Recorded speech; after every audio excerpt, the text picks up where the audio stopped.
Brent is recording the meeting now, and Brent is the director of the Entrepreneurship and Innovation at the Fulton Schools and Knowledge Enterprise, and also instrumental in the Masters of Venture Development that just was announced this year. So very excited to hear what Brent has to say about turning our ideas into businesses. So without further ado, Brent, it's all yours. Great. Thanks so much, Taylor, and thanks, Dana. I really appreciate the invitation to be a part of this, and also need to give a shout out to my good friend, Dr. Rick Hall, who I've known for many, many years, and I'm just so thrilled to see the amazing work that Rick, Taylor, and Dana have been doing with the Edson College of Nursing and Health. There's a special place in my heart for all of those folks, and all of you that are affiliated with that organization at Arizona State University. So welcome to everybody. I see a lot of very friendly faces, some current and former students, and many of our venture mentors who have served in our Venture Doubles program over the years are here today as well. So I'm not sure exactly why, other than you have nothing better to do on a Thursday afternoon, but really excited to see everybody. And as Dana said, yes, let's make this a very interactive session. Please do leverage the chat liberally. And Dana is my co-host, so she can probably chime in. And Dana, feel free to unmute and help me call on people, because what I'd like to do is share with you a few slides just to kind of get our conversation going. That'll take about 20 minutes. I have 3 points that I want to share with you on this meta journey of idea to enterprise. And then we'll open it up, hopefully, for a very dynamic discussion for the remaining time that we have, given how much brain power I see in the room around me. So very excited to get going. Any questions, comments before we launch into it? Yeah, I have plenty of things to do today, but I wanted to hear your words of wisdom. See, this is what I get for asking for comments. Robert is quick to interject. Everybody needs a heckler. Hey, Robert, great to see you. Thanks for being here. I'm looking forward to it, Brent. All right. Okay, Taylor and Dana, can you see my screen okay? Everything look good? All right. So as mentioned, I spend most of my time within our amazing IRA Fulton Schools of Engineering at Arizona State University. I lead an operation called Entrepreneurship and Innovation, which is really just a website designed to showcase all of our amazing efforts that we're doing across the Fulton schools. We have over 24,000 engineers at ASU. We have more female engineers than most engineering students or colleges have total students. And we're also in the vanguard of entrepreneurship programs nationally in the domain of engineering. So just as a quick plug, I'm here to support Live at Heal Lab, which I'm pretty sure Rick stole that name from me back in the day, from engineering, but I'm glad he did.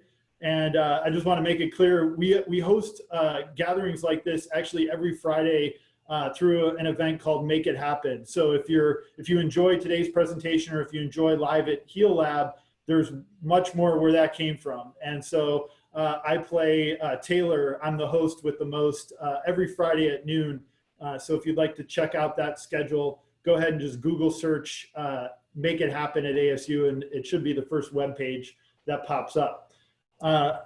Also, as was mentioned in my introduction, we just launched a brand new master's program in innovation and venture development. It's a groundbreaking partnership between the Herberger Institute for Design and the Arts, where the program is based, along with the W.P. Carey School of Business and the IRA Fulton Schools of Engineering. In fact, I just bowed out of our first cohort Studio One class, where they're giving their initial problem statement pitches to be here with all of you. My idea was to actually combine the two groups, but the schedule of the cohort didn't lend itself to that. So if any of you are in the market for a brand new master's degree to learn how to manage the messy process of innovation and ultimately learn by doing in the realm of venture development, please do let me know. We can talk about that obviously during the Q&A. And then finally, I've been a long-serving member of the now J. Orrin Edson Entrepreneurship and Innovation Institute, which has gone by, last count, I think 7 different names dating back to 2005. And this is the most impressive name we've ever had at Arizona State University. And I'm very proud to have personally known the Edson family. We have a tremendous endowment that powers our student entrepreneurs dating back to 2005, the Edson Student Entrepreneur Initiative. So it's absolutely fitting that the Edson family is not only supporting healthcare because of their interest in that domain of their lives, but they're hopefully, for those of you that don't know, and you all should, Oren and his wife Charlene were just amazing entrepreneurs in the realm of boating and mega yachts. And so just to have had the opportunity to meet that family and benefit from their philanthropy has been one of the highlights of my career. So very excited to work with my team members that are all here from the J. Oren Edson E&I Institute. So I'd like to start all of my talks by demystifying very quickly what entrepreneurship and innovation is, because for many people who are not either in the business school or some of the more specific areas that do a deep dive into entrepreneurship, the word tends to be very off-putting. In fact, we've done some research in engineering, and a lot of our engineering students tell us point blank, entrepreneurship is not for me. That's for the people over in the business school. And so I'm very happy to be working with many of you here today that are studying health or other disciplines, because I want to make it absolutely clear, entrepreneurship is for you. It's for the entire university. And if you are like me and like most people on this call, your aim is to make the world a better place. And so entrepreneurship at its core is about identifying friction points, gaps, opportunities to create value, or in other words, very simply, to solve problems. And coming from the engineering school, engineers know how to solve problems. So if you know how to solve problems, you have the innate ability to be a great entrepreneur. So that's entrepreneurship. The next word in our title for all the work that we do is innovation. And I've taken it upon myself to redefine this, primarily for my students, and also because we see a lot of memes. We were just told that we are now the #1 school for innovation in the US, 6 straight years in a row. So congratulations to us. This is where you hit the applause button on your Zoom menu. So we're very proud to be part of this #1 status. But if we're going to wear the mantle of #1 in innovation, if anybody from U of A or anybody from Stanford or MIT asks you, why are you #1 in innovation? I've provided a very simple definition for you here. We're the new American university. We're better than U of A, and we produced an institution that over 100,000 human beings value. So we are #1 in innovation, and what I'd like to do is integrate this definition into this path that we're about to go down from idea to enterprise here today. With that said, oh, perfect. I must have rehearsed for 5 minutes. So yes, I'm here to talk about idea to enterprise. Again, thank you so much for the introduction to the HEAL Lab team. So we'll get right into it. So step one with an idea, I always debate with my colleagues, Rick, Jared, Tracy, the list goes on and on. When we talk about helping ventures ideate and then ultimately move into the marketplace, I personally, in the realm of the classroom and in settings like this, I really, my skin crawls when we talk about ideas, because I would argue ideas are easy. Ideas come to us in the shower, they come to us while driving, they're just everywhere.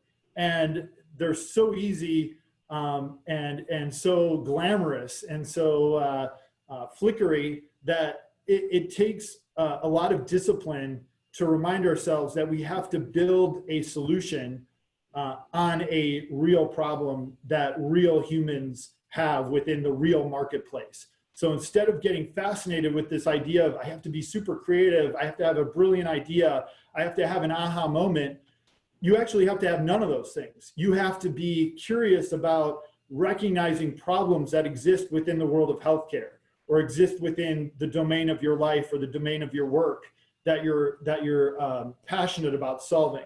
And what I want to make clear is if we're committed to identifying problems we're solving, we also have to remember problems come on a spectrum. And so it's really important for us that have the ability to kind of practice this methodology at a world-class university like ASU, that it's incumbent upon us to tackle big problems. And that's why I love working with healthcare entrepreneurs, because most of the problems in healthcare are big versus small, trivial problems that might just bug us throughout the day. So keep in mind that when we're first talking about ideation, what we're really talking about is identifying problems, gaps, inefficiencies, friction points that exist within the healthcare space. And so keep in mind that when you're looking at problems, there's that sliding scale of painfulness. And this is a pre-pandemic photo of what I would classify as a small problem, right? So when we do problem statement generation with students, one of the problem statements I get all the time is, well, my food doesn't get delivered to my apartment fast enough, right? I'm sick of standing in line waiting for my food, right? And that's the problem statement that they want to work on for the next 15 weeks or the next 15 years. And I say, wrong. You are given this opportunity as one of the very few worldwide college students to really level up your game. Let's tackle a much bigger pressing societal problem, because we're going to go through the hard work of moving towards enterprise or doing a venture. Most good entrepreneurs will tell you, no matter what problem you're working, it's going to be the same amount of work, whether you're working on a trivial problem or a big problem. So with that challenge in mind, we've got a tremendous problem staring us in the face right now, and it's called COVID, right? So I'm not going to turn this into a COVID conversation. We all know the nuances of this problem statement, but basically what I'm saying here is we've got a sliding scale of problems, some being everyday little annoyances, with the McDonald's example. And then on the other end of the spectrum, there's death. So what I'm going to challenge all of you here today is, when you're picking a problem to tackle, to then ideate upon, I want you to focus on problem statements that are closer to death on that sliding spectrum, because that's the opportunity we have at Arizona State University to make impact, not even local. We start locally, but we have a global mindset and we have an impact mindset. So if we're going to do the work, if we're going to be entrepreneurial, if we're going to innovate, let's swing for the fences, because we have really nothing to lose. And if we follow the methodology correctly, we're going to iterate through and eventually get it right. So step one, there's 3 steps I want to walk you through. It should only take a few minutes. We have actually, before I do, I've seen a lot of notifications on chat. Is there anything, Dana or Taylor, that we want to point out on chat? Not necessarily. We are looking to get LinkedIn profiles, but you can always give us yours at the end, but no worries there. Oh, okay. Fantastic. Thank you. Okay, so in my world of entrepreneurship and innovation, specifically within engineering, we are encouraging, and I would classify many healthcare scholars as being, in the same ballpark as engineers, meaning that they're technical, they're systematic, they're inquisitive, and in some cases STEM focused as well. We have this mission to espouse what we call an entrepreneurial mindset among every single one of our constituents, both our faculty as well as our students and our alumni. And within this domain of entrepreneurial mindset, we preach these 3 C's of thinking entrepreneurially, regardless of what role you're playing within society. So whether you have a full-time job or whether you want to be an entrepreneur, the first of the 3 C's is being curious. And really what this means is keeping your ears and your eyes and your mind open to problem statements that exist within your own life, or within your work, or within the domain of caring that you hold most dear. So whether that's your hobby, or whether that's your family, or whether that's church, sports, nutrition, exercise and wellness, whatever it might be, the challenge here with an entrepreneurial mindset is to always be asking yourself, why is it this way? Why am I getting stuck on this step? Why are people dying? Why? Just ask why. And if you're practicing the methodology, you're asking why multiple times on the same problem statement. And if you're curious, like I am, you might be wondering, okay, what are the other 2 C's of entrepreneurial mindset? It's connections and it's creating value. So for today, we're going to skip over connections, And we will talk a little bit about value creation, obviously with an enterprise focus. But step one, if you want to go from idea to enterprise, you've got to be curious and you've got to be ready to act. And this is one of my favorite examples of a student team that I had a few semesters ago, a little bit in the healthcare space. This is definitely in the domain of death. So one of my students actually worked at their family funeral home business.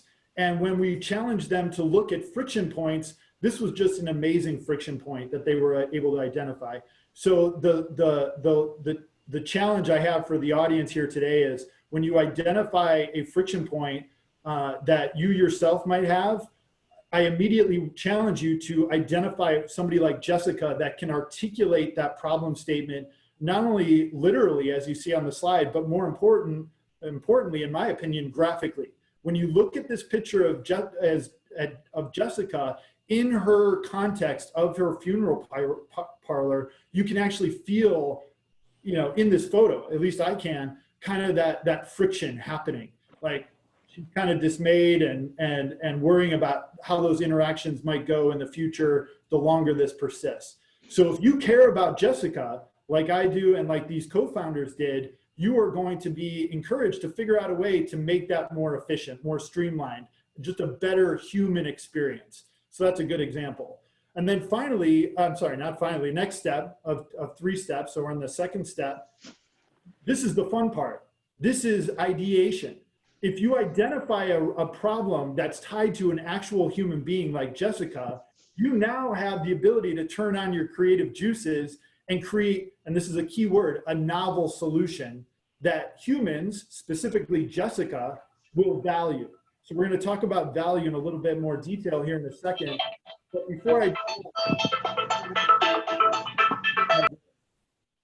Roy was getting a call. It looks like maybe somebody needs pool equipment or wants to go swimming in his pool. I'm not sure, but we muted Roy. Okay, so for my geniuses in the room, let's zero in on the word novel. Did anybody take Latin? Raise your hand. What is the root word of novel in Latin? All right, any answers on chat? Okay, come on, Robert, I'm gonna call on you. What's the root word of novel in Latin? I don't speak English. Come on, man. I don't know. Okay. And Is it new? Yes, who said that? It's me. I'm curious, Brent. Is there a difference between like improvement versus innovation? Is that something that comes up a lot? And I'm so glad you asked that question. Yes. Yeah, we're going to talk about that in a second. So you're one step ahead of me, but let's go back to your answer. So Robert, even though you're much richer than Dana, she's smarter than you. So sorry. That's for sure. Yeah, so the root word of novel is actually new. So this is the fun part of entrepreneurship. We get to use our imaginations to come up with an idea based on, here's the kicker. This is, if you skip step 1, you're going to get step 2 wrong. To create a new idea, it has to be grounded in a legitimate problem statement. So once you understand Jessica and the friction and the context and the nuance related to her problem, then you can be much more creative and much more precise with a novel solution that Jessica herself will actually use.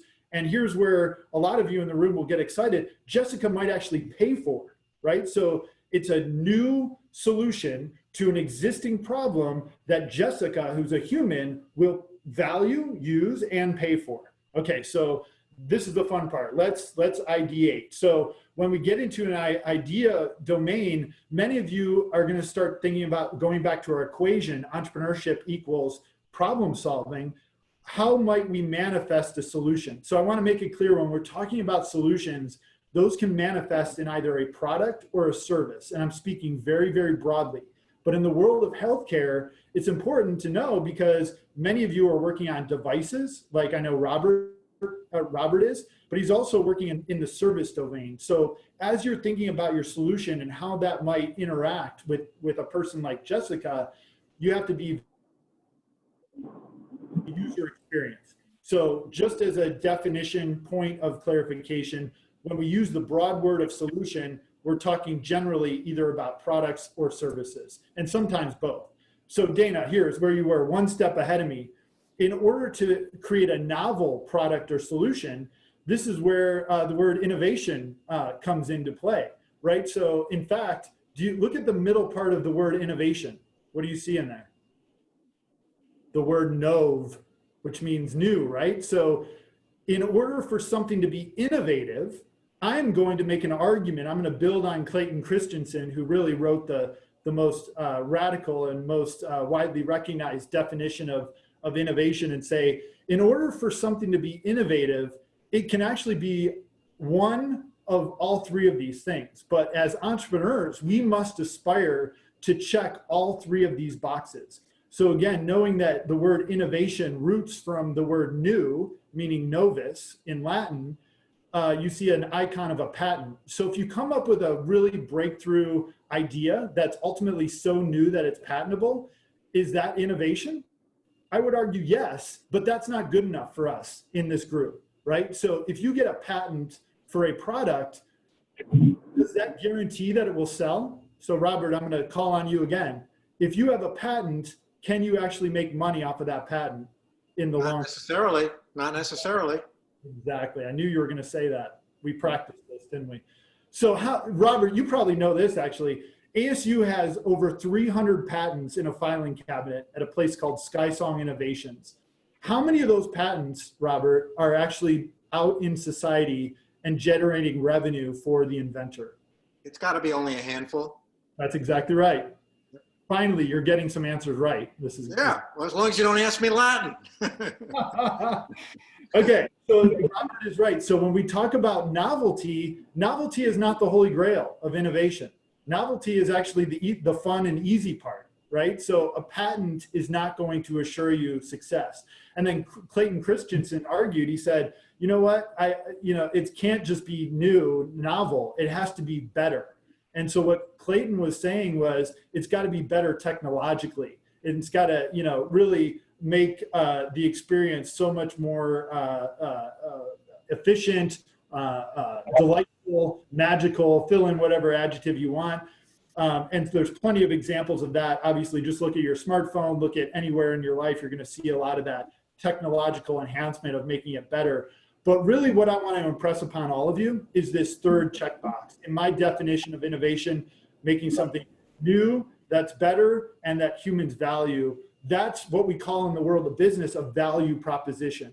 And if you do not have a value proposition that jives with somebody like Jessica in the marketplace, you will not have a business, AKA you will not have an enterprise that is going to impact the patients and the healthcare workers and the humans that you as innovators really want to impact. So it's not good enough to come up with an idea or a solution that's new and better. The holy grail of this entire undertaking is to create value. And remember I said, with an entrepreneurial mindset, that's the third C, creating value. So let's take a deeper dive. Oh yeah, this is the fun part. You guys are gonna love this. Okay, so when we talk about value, here I'm gonna love the conversation we're gonna have here in about 10 minutes. Value, this is my definition. I just made this up last night when I made this slide. So hopefully I didn't screw this up. Something that, wait, I gotta move my little thing here so I can read it. Something humans will use, pay for, and I'm gonna say and or recommend. So something that humans will use and or pay for and or recommend.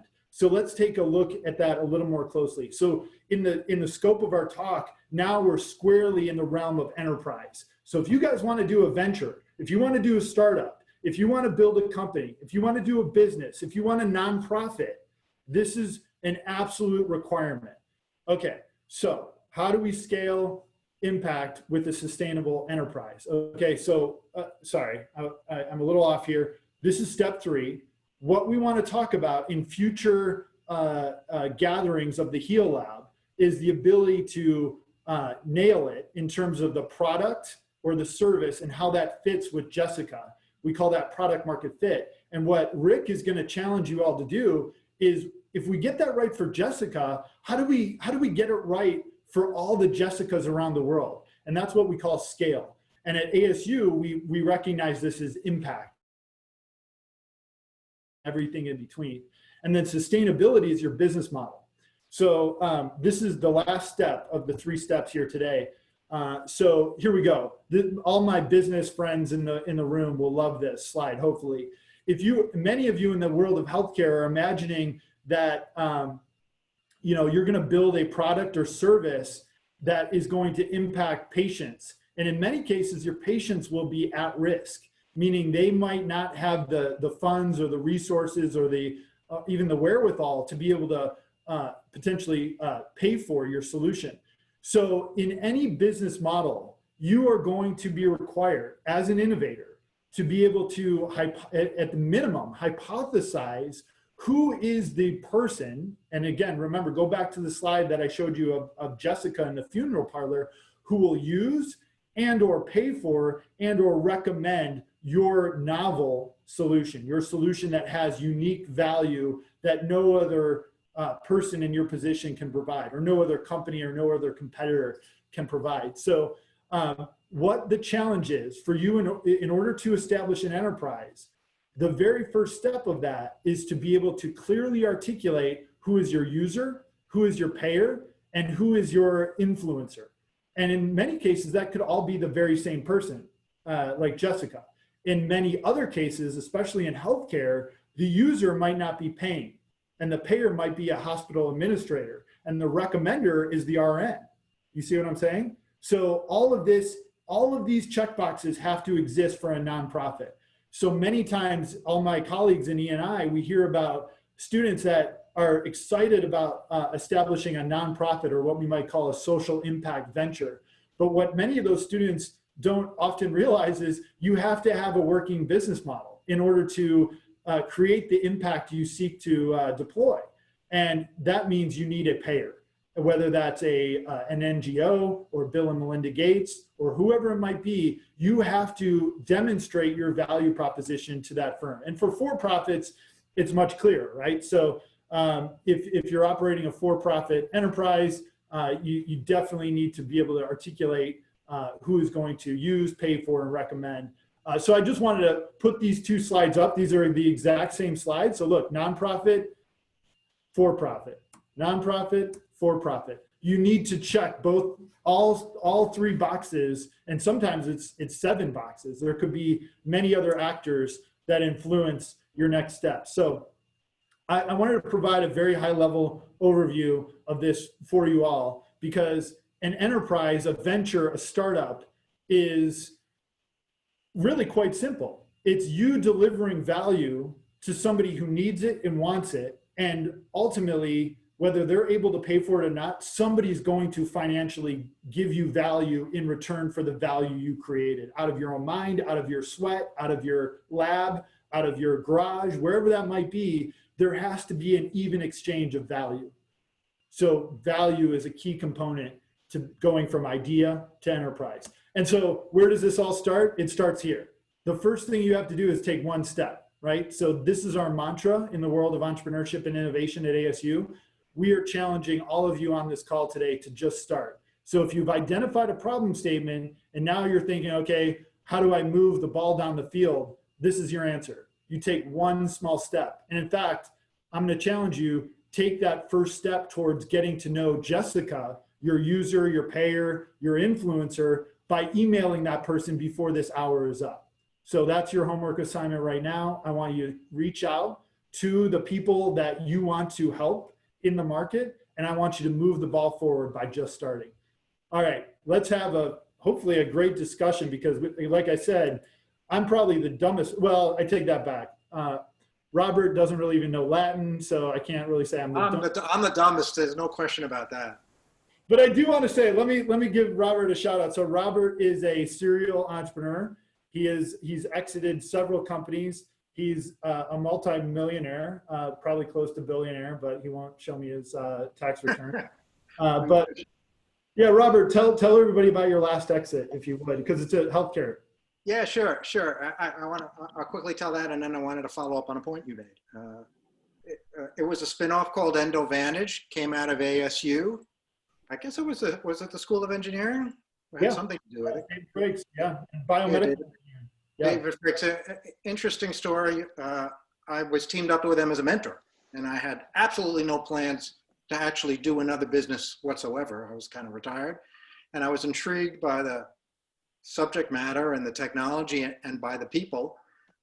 When I first joined them, and I can say this because they're not on the phone call, they couldn't get themselves out of a paper bag. They couldn't even get through the Edison process because they were scientists and engineers and doctors, and they had no clue about business. And as soon as I joined them, and I'm not saying that I'm the greatest, but it just put a business focus, and we won Edison, we won the Arizona Innovation Challenge. We just started knocking them all dead because we had a great team. We did several pivots, which I'm sure you will learn about as you go forward. I've done a lot of startups. They have never ended where I thought they would end when they started, because you learn along the way. Advantage pivoted a couple times, had some good times, had some really tough times, and actually was acquired by another company a couple of months ago in the COVID season, which was, I think, quite an accomplishment because my colleagues in other businesses were falling by the wayside. It's a very difficult time right now. So it was a great story, a lot of fun. And it shows ASU's got some really cool technology. You just got to find it. What I wanted to follow up on is, you of course made the point, your idea has to be better, but I think it's got to be better than better. I have a rule of thumb, and my colleagues, it's just a number. It's hard to qualify, but we say if your idea, especially in healthcare, isn't 5 times better, don't bother. Because again, especially in healthcare, you probably have some regulatory issues, you have health issues, you have people's lives on the line, you have doctors, nurses, hospitals who are used to doing it in a set way, and it's extraordinarily difficult for them to change. So if you have a diagnostic and it's like a little bit faster than the diagnostic they're using, well, great for you, you get that patent, but nobody's going to buy it. It's just not worth their while. So it's got to be significantly better for anybody to take any interest in it. Yeah, I'm glad you brought that up, Robert, because many of us here in the room have seen a lot of what most people call investor style pitches, but what I like to call evidence-based pitches, where many startups, especially in healthcare, will actually say our diagnostic or our product is 10x faster or 10x whatever it might be. So it was great to hear that your litmus test is actually 5x. Right, but 10x may not be enough. Depending on what we're talking about, for sure. Right. It's hard to get people to change even in any business. It doesn't matter what businesses, but even here, depending on what the 10x, quantify what that 10x is, it's still got to be super big. So a 10x may not be enough to get somebody to be interested in it. So keep that in mind as you think about your products. Yeah, thanks, Robert. Because clearly I did skim over the better component of innovation, and just in case anybody has not yet read Clayton Christensen's canon of work, he's got full books on just that topic alone. So if you're new to the realm of innovation, he's probably one of the, rest in peace, he just passed away, unfortunately. He's probably one of the godfathers of understanding how innovation works within corporate and within startup scenarios. So thanks, Robert. Sure. The other thing, if I can say one more thing, is good ideas are a dime a dozen. What separates the professionals from the amateurs is actually putting that idea in place and actually following up on it. So, you'll be walking around and everybody, like my wife and other people, they always have good ideas. What about this? What about that? What about that? Well, all those are great ideas, but they don't take the next step to actually make it happen. That's the hard thing. Well said, Robert. I definitely agree with that. We do have a question in the chat from Yati, I believe. Hopefully I'm saying that right. And he's wondering if you can elaborate on the components of an evidence-based pitch. Yeah, thanks, Yadi. It's great to see you again. Yadi and I spend a lot of time together every Friday afternoon and make it happen. So it's good to see some friendly faces in here. Yeah, Yadi, maybe along with a couple, I saw another somewhat pitch in chat. So Yadi, do you mind contextualizing that? Are you currently working on a problem statement that you'd like to ultimately move into the venture space? Oh, Yeah, I am. The thing is, I keep hearing evidence-based pitch. Now that changes from situation to situation, depending on what stage the company is in, right? So that being the case, how do you like differentiate what pitch is evidence-based and what is not? Yeah, so my definition is pretty straightforward. And it really, I tried to drive it home with you all today with the funeral director. Whatever you're presenting in your pitch, and by the way, I put into chat some instructions I wrote. I continue to update for my classes about 5 years ago for the Venture Devils program. A focus on presenting the problem and the solution through the lens of the customer. And most importantly, also the competitive analysis through the lens of the customer. So by my definition, evidence is drawn directly from the marketplace versus banter that would happen in your startup garage or boardroom, or as you're working with your friends and colleagues late at night. The evidence is drawn directly from conversations that you have with your potential users and or payers. So when we talk about evidence-based, it's instead of saying, hey, we think the market is really going to appreciate this feature, it's the exact opposite. We would have never thought of this feature. The market told us this is the most important feature, so we built it. So that's the difference. Yeah. Does that make sense? Yes, totally agree with that. One other question is, what if you're working on a solution that market doesn't like explicitly ask the solution for?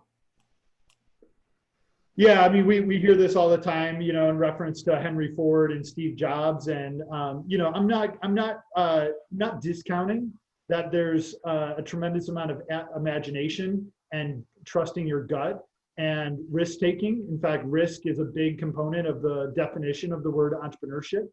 But as an educator, what I would tell you is that risk is risky, and the methodology of evidence-based entrepreneurship is much less risky. It's designed to walk you down a path that is going to be hopefully more efficient and less on chance and less on charisma and less on gut and less on all of the magic that is wrapped up on some of these mythical entrepreneurs that we read about.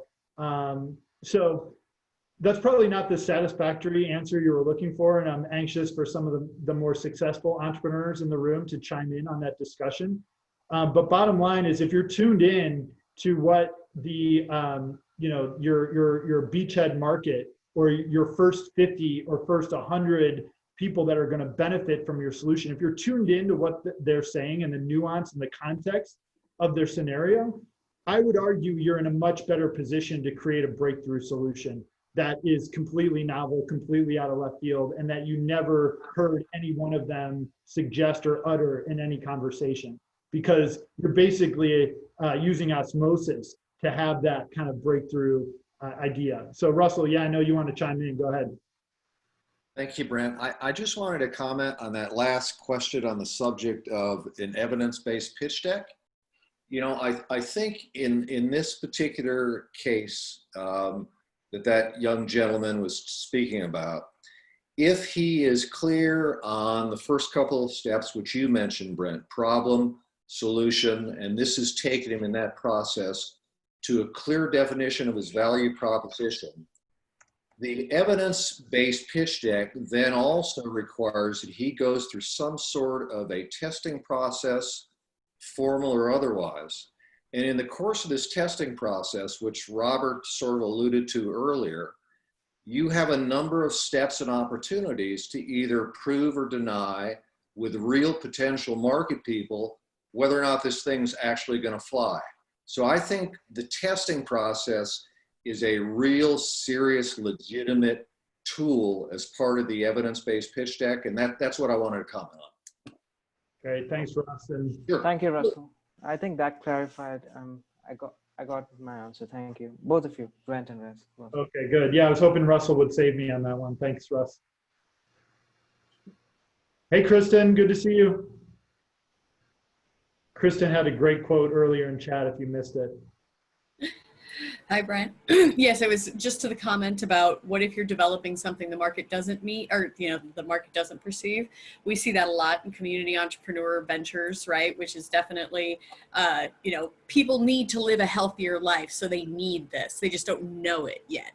And the reality is, if you're going to, much like parenting, if you're going to change people's opinion on what they need, you just need a lot of resources and money, and the chances of you, and time, and the chances of you getting to convince people that they should buy from you and to change their option on it is a real big challenge. So I think it's being realistic about that challenge and saying, do I have the resources to overcome that, and the wherewithal and the time? And if the answer is no, then start where people are. Where is it that they do have need? Where is it that they're interested in? And know that entrepreneurship is a long and winding journey. And maybe you've got a great grandiose vision of how to change the world or an idea to it, but how do you start small to that point of testing? And how do you develop an MVP that really allows you to continue to build? Thanks. Yeah, again, a much more concise explanation than mine. So thank you, Kristen. And also, I just want to point out, Kristen used the term MVP. Most of us already have read about this term. It's a minimal viable product, but funny thing is, in some of the circles I travel in, it's also a very misleading term in that it's not necessarily a product. For those of you that have read about minimal viable products as a means of testing your hypotheses and your products in the marketplace, think of that as running an experiment. How can you put something out there and see what happens? And in fact, Michael Ellenby is here with us today. He works for a firm called Coplex, and they built almost their entire business on running very efficient experiments in the market to really answer the question, should we build it, not can we build it? So that's one of my favorite approaches. So thanks, Kristen. Michael, do you want to chime in on the Coplex credo in that domain? Yeah, that's a really important point, Brent, is what, as you said, it's not can we build it, but should we build it? So we go through a very, very rigorous process of testing and validating. It's like, you build something, you test it, and you learn. You build, test, learn, build, test, learn. And all of the learnings come from your potential customers. Never, never, never fall into the trap of, I think I know best, I've been in the industry forever, therefore I'm going to go and build what I believe the market wants. If you do that, you are guaranteed to fail and blow all of your money. The whole point about a minimum viable product is build something quick and dirty, Band-Aid and sticky tapes together, put it out there and see if people will pay for it. If they will pay for it, that's feedback. And they'll also tell you something about the product. You take those learnings, iterate the product. So we take that, and once we've gone through this whole MVP cycle a number of times, then we actually go and build the digital product, and then we build the business around that and keep on going. But the most important thing is, like, go out there, get out of the building, listen to your customers, listen to what they tell you, because I don't care what you think is the right thing to build. I care about what your potential customers think is the right thing to build, and that's the way to success. Thanks, Michael. And again, I would use that last sentence that Michael just said when he said, "I don't care what you think." Yadi, going back to your question, that's a great example of an evidence-based pitch. So instead of presenting your hypotheses and your ideas, you have to figure out a way to present it through the lens of these customers that Michael is describing. And you almost have to put your ego aside.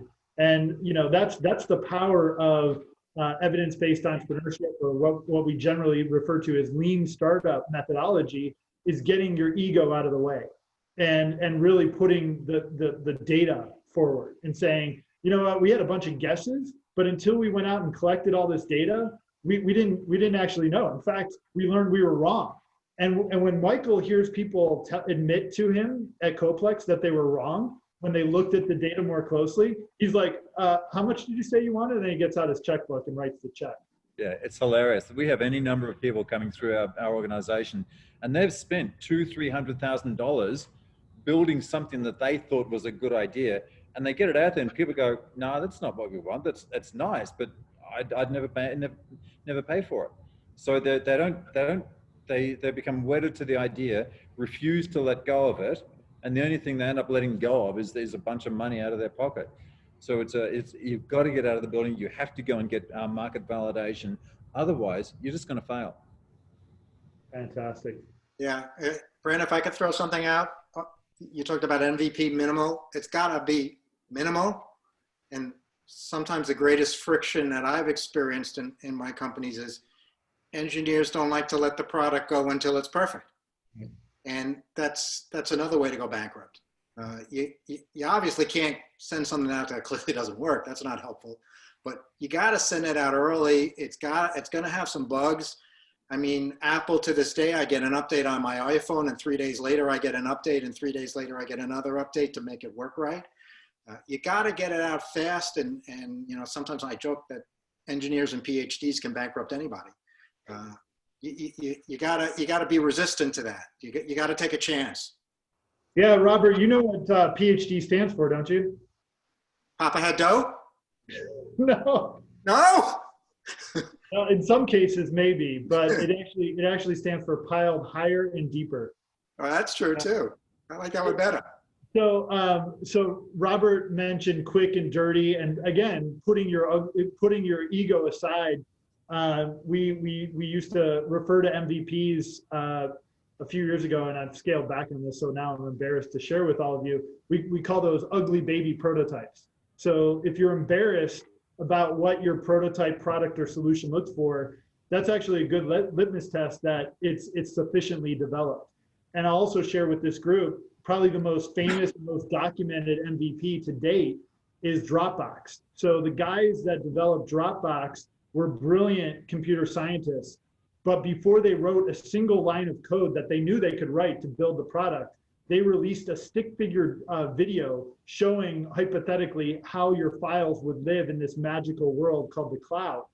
And with that video on YouTube, they garnered millions of email addresses after watching the video, including mine. And that I remember it distinctly. It was in 2008. And I gave them my email. I said, as soon as you write this code, I'm going to be the first one to pay for it. And so, Michael, maybe you could talk to, I think you have some insight into this.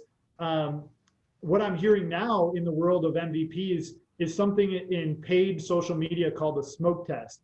And if you've watched that new Netflix documentary, Our Social Dilemma, we might feel a little differently about this as entrepreneurs.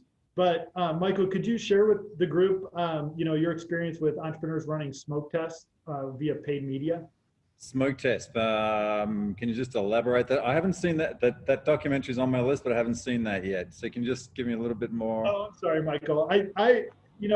Michael and I. Smoke and mirrors, as in smoke and mirrors, you mean, or? Oh, no, just like basically putting out a. And this is going to sound bad. So this is why you don't know, Michael, because you're a very ethical person. But what I've been, and this is relatively new, so this is just coming onto my radar. I was just assuming Coplex might have dabbled in this area. But a smoke test is essentially putting out an ad for something just to see how many people might respond to it. Yeah. We've been doing that for ages. Yeah. So what do you? What we do is we will build like a Mickey Mouse website, basically, like on Squarespace or something like that. If it's a product or a service, whatever it is, briefly describe it, and then see if people click on the product, look at it, and go through the purchasing process to the point where they'll put their credit card in and then click purchase. And at that point we say, oh, sorry, out of stock or coming soon or something like that. That's so rude, isn't it? That's like the meanest thing you could ever do. But the whole point is we want to try and validate that people will buy this. And you can't just, if you ask somebody, will they buy it? They'll say, oh, of course they'll buy it, and then they'll never do. So we want to get the actual data. We want to prove that people will put their credit card down and go through the process to acquire the product. Now, with these, speaking of the smoke test, one of my favorite stories is with Zappos, the shoe retailer that Amazon purchased for like $1 billion or something. When they went through their minimum viable product with the setup, they actually they went down with their camera to the local shoe shop, took photos of shoes through the window, and then put them up on the website. And then when they got orders for the shoes, they ran down to the local shoe shop, bought them, and then shipped them out to the customer. And that was just a validation that people would put their credit card down and would buy it. And that was the beginnings of their business model. Very cheap, and quick and dirty. We call it Frankensteining or Wizard of Ozzing. Wizard of Oz, yeah. Yeah, like a minimum viable product. And they validated that people would go and buy shoes online. And we validate through people validate through smoke testing that they will go and make a transaction. So it does happen quite often, but it's a really good way of validating. We don't do it that often. We get out there, we get half a dozen transactions. Great, there's something here. Now let's go on to the next step. But you find that just about everybody who is doing something goes through a stage like that. Thank you so much, Michael, for being here. Russell, Robert, you all are great collaborators, and I'm so glad Kristen got us on the topic of MVP. Such an important tactical aspect of building an enterprise correctly, and not focusing so much on the idea, but focusing more on the customer and their mindset and their psychology. Really, is what it boils down to. Is really knowing who you're trying to serve, who you're trying to impact, and really doing it from your core, your inner core of wanting to make the world a better place. And I know everybody here has that. So thanks again, Rick, for the invitation, and Taylor for being such a great collaborator. I know it's been a fun time getting to this date and time, and Dana, I really appreciate you being a great host. Thank you, Brent. Thank you so much, Brent, and thank you all so much for attending. If any students who are attending, we hope you enjoyed this session, and if you're interested in more like this, we meet every Thursday at 3:30. You can reach out to Dana. She put our Sun Devil Sync link up in the chat earlier in the meeting as well.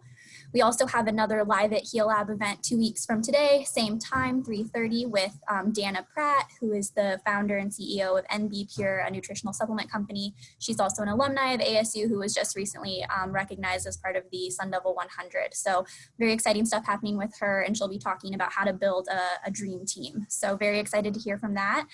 And then also next week is launch days, this month is launch days, and we're having pitch competitions all next week. If you are a student interested in just pitching your idea, getting some feedback, it's a very easy and low stakes way to get involved in the world of innovation and entrepreneurship at ASU. So if you're interested in launch days, I'm going to put that link in the chat right now as well, and we highly encourage you to attend.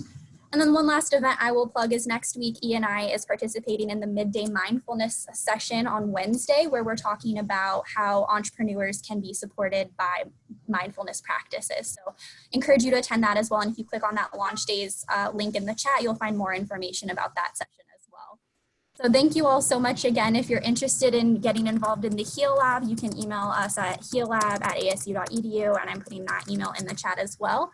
So thank you again, and we hope to see you all at a future club meeting or event, or just in the Heal Lab whenever we're able to resume in-person office hours. So thank you all again for coming, and like Dana mentioned, we'll hang out for a minute if anybody has any final questions or just wants to chat, but feel free to hop off and have a great rest of your evening.